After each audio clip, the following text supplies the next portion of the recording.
Bonjour à tous et bienvenue sur Les Numériques. Alors aujourd'hui, je vais vous parler du nouveau purificateur d'air de chez Dyson, le Purifer Cool Formaldehyde.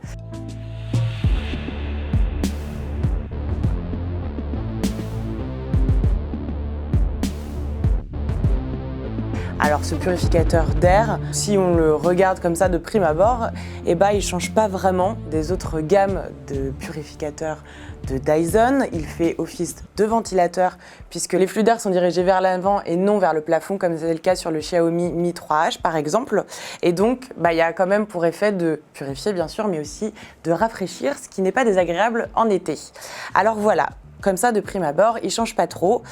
La grosse différence de ce Purifer Cool Formaldehyde, c'est son filtre formaldéhyde. Alors c'est la première fois que Dyson instaure un filtre anti-formaldéhyde dans ses purificateurs d'air. Donc on va quand même commencer par vous expliquer un petit peu ce qu'est le formaldéhyde.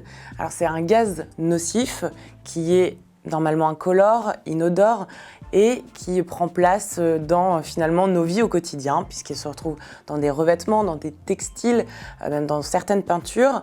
Et pour vous donner un exemple concret, par exemple, c'est ce qu'on trouve dans un nouveau meuble Ikea et où on va dire « Ah, ça sent le neuf », et c'est exactement ça en fait. Ça peut avoir cette odeur de neuf justement. Et donc c'est un gaz nocif qui finalement va avoir pour conséquence de l'eczéma chez certaines personnes et puis des irritations de la peau et déclencher certaines réactions allergiques.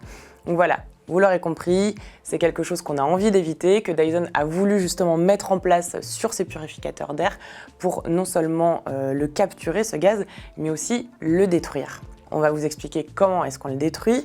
Tout d'abord, il va le détecter grâce à un capteur bien particulier, un capteur anti-formaldéhyde.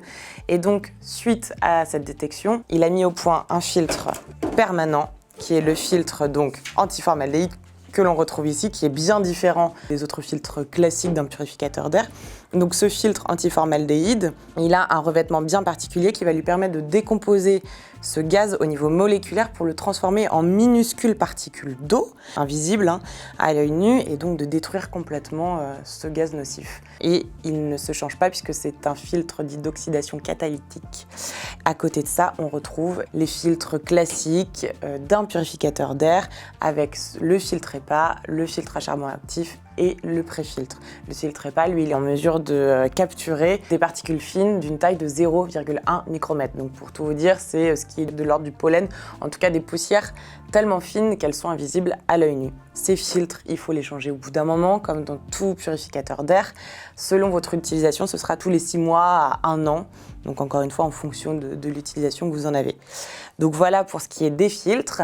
Pour ce qui est de l'efficacité, on a ici un purificateur d'air qui a montré une efficacité de filtration très honorable. Concrètement, il a réussi sur la puissance maximale à éliminer 50% des particules fines en seulement 12 minutes, donc ce qui est quand même très rapide. On l'a également placé sur le mode automatique. Alors le mode automatique, on le trouve sur tous les purificateurs d'air un peu haut de gamme. En fait, c'est grâce à des capteurs qui sont intégrés dans le purificateur. L'appareil va détecter la pollution de la pièce et va adapter sa puissance en fonction. Donc ça, c'est le mode automatique qui est très utilisé en général parce qu'on n'a pas besoin de choisir sa puissance, etc. C'est l'appareil qui adapte sa puissance en fonction de la pollution de l'air.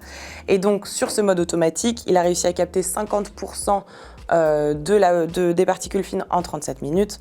Et enfin, à la puissance minimale, il lui a fallu quand même 51 minutes, donc quasiment 1 heure, pour éliminer la moitié de la pollution dans l'air. Donc forcément, ce sera plus long. Le mode minimal, il est très bien. Par contre, la nuit, forcément, il ne fait pas de bruit pour dormir. Et justement, en parlant de bruit, on a un niveau sonore qui est particulièrement faible par rapport aux autres purificateurs Dyson. Il y a vraiment eu un effort de fait par le constructeur à ce niveau-là, puisque c'était pas des appareils qui étaient conçus pour être très discrets. On avait sur les autres gammes, en effet, toujours ce point noir sur ces appareils. Et aujourd'hui, sur le Purifer Cool Formaldehyde, on retrouve un niveau sonore de 33 décibels en puissance minimale, ce qui est très faible, et 52 en puissance maximale. Donc ça, on l'entend, mais ça couvre clairement pas une conversation. Une conversation, je le rappelle, qui est à peu près de 60 décibels. Donc voilà, il y a vraiment eu un effort de fait par le constructeur sur ce point. On va quand même revenir à ce petit écran que l'on retrouve sur les autres purificateurs Dyson. Attention, là-dessus, on ne change pas une équipe qui gagne, sauf que forcément cet écran maintenant, il va indiquer le taux de formaldéhyde présent dans la pièce. Et puis toutes les autres indications, le taux de particules fines, on a la puissance utilisée parmi les 10 proposés, est-ce qu'on a mis le mode automatique, le mode nuit, etc. Donc ça va être pas mal d'informations, peut-être un peu trop à certains moments parce qu'il y a plusieurs courbes, des chiffres, etc. Donc il faut quand même un petit peu se roder pour comprendre ces indications-là. Néanmoins, elles ont le mérite d'être là. Alors, on peut aussi avoir accès à ces informations sur l'application puisque qui dit purificateur d'air haut de gamme dit connectivité et donc il est relié à la fameuse application Dyson Link. Sur cette application, on a accès donc forcément à ces mêmes informations, un petit peu plus poussées parce qu'il y a vraiment un travail pédagogique quand même de la part du constructeur de nous montrer, de nous expliquer en quoi consistent les particules fines et quelles sont ces particules fines, quelle est leur dangerosité, etc. Donc il y a vraiment ce travail-là que l'on peut retrouver sur l'application. Et puis via cette app, on peut évidemment arrêter le purificateur à distance, on peut choisir sa puissance, on peut programmer également des heures de travail de l'appareil et puis checker un petit peu la pollution de la pièce et la température aussi. Taux d'humidité également. Donc voilà, on a un petit peu tous ces capteurs qui nous permettent de connaître vraiment l'intérieur de notre pièce sans y être et donc de contrôler le purificateur à distance. Et puis on a la télécommande.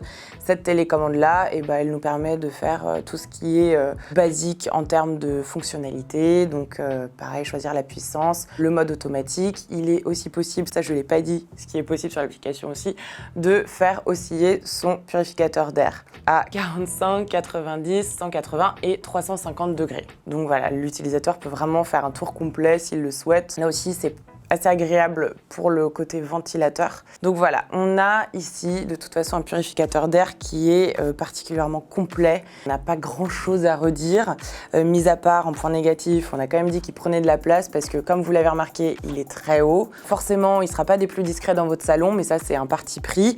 Et puis on a un écran qui prend beaucoup d'informations, qui est pas, voilà, ça peut ne pas forcément être clair pour l'utilisateur. Donc ça, c'est ce qu'on a mis dans les points négatifs. Et puis dans les points positifs, on a une bonne efficacité de filtration, on a un niveau sonore réduit, on a une consommation qui est très maîtrisée. On a l'ajout d'un filtre anti-formaldéhyde que nous n'avons pas pu tester parce qu'il nous a été impossible de mettre au point une pièce composée en assez grande quantité de formaldéhyde.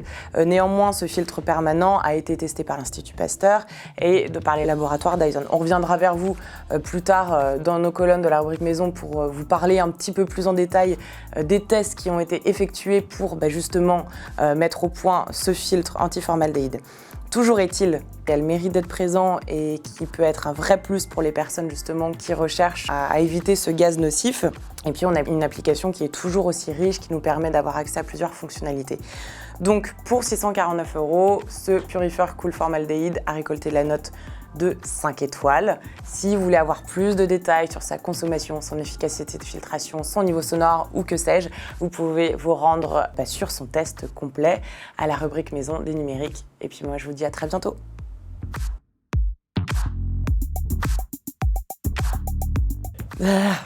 Catalytique peut irriter la peau pour... Je me gratte en même temps, ça va pas. Blablabla.